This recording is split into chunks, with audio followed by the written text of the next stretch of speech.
અમદાવાદમાં અસારો વિસ્તારમાંથી ધોરણ 5ના ભંગારમાં જતો પુસ્તકો મળી આવ્યા છે। ભંગારમાં જતી પુસ્તકો ભરેલી આખી ટ્રક ઝડપાઈ છે। ગરીબ વિદ્યાર્થીઓ માટેના પુસ્તકો ભંગારમાં જઈ રહ્યા હતા। સ્થાનિક કોંગ્રેસ નેતાએ ટ્રક રોકતા માહિતી સામે આવી। હાલ સમગ્ર મુદ્દે શિક્ષણ વિભાગે તપાસના આદેશ આપ્યા। અમદાવાદ જિલ્લા શિક્ષણ અધિકારીને પણ તપાસ સોંપાઈ। તપાસ રિપોર્ટના આધારે કાર્યવાહી કરાશે।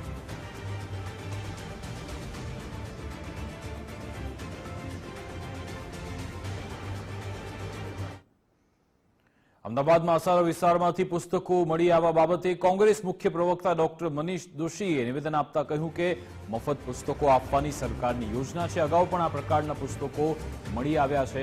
શિક્ષણ વિભાગમાં ભ્રષ્ટાચાર ચાલે છે। પુસ્તકો પસ્તીમાં જાય તે ખૂબ ગંભીર બાબત। રાજ્યમાં બે પ્રકારના કૌભાંડ ચાલે છે, અનાજ સર્વે વગેરે કરવાનું અને પુસ્તકો પસ્તીમાં આપવાનું।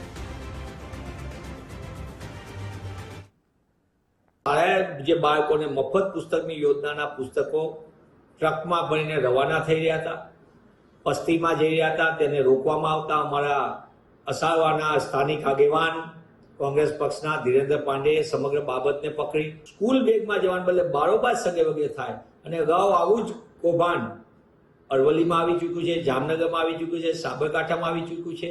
એટલે સરકારને ગંભીરતા નથી કે જે બાળકને શિક્ષણનો અધિકાર આપવાનો છે, મફત પાઠ્યપુસ્તક પહોંચાડવાના, એ બારોબાર પસ્તીમાં જાય। આ કેટલી મોટી ભ્રષ્ટાચારના કેન્દ્ર સમાન શિક્ષણ વિભાગની કામગીરી છે। ગુજરાતમાં આવા બે પ્રકારના ગંભીર કૌભાંડ ચાલે છે। એક, ગોડાઉનમાંથી બારોબાર કરોડો રૂપિયાનું અનાજ ગરીબોના પેટમાં જવાને બદલે સગે વગે થાય, મિલ માલિકોને અમીરોના કોન્ટ્રાક્ટરો આગળ પહોંચી જાય અને એક ગરીબ માણસ ભૂખ્યો રહે, સામાન્ય માણસ ભૂખ્યો રહે। એવી રીતે જ શિક્ષણના અધિકાર માટેના પુસ્તકો, જે શિક્ષણનો અધિકાર કેન્દ્રમાં ડોક્ટર મનમોહનસિંહજીની કોંગ્રેસની સરકારે આપ્યો, એ ગુજરાતમાં શિક્ષણનો અધિકાર છીનવવાનું પાપ પણ ભાજપ સરકારના આશીર્વાદથી ચાલતું હોય તેવું દેખાય છે।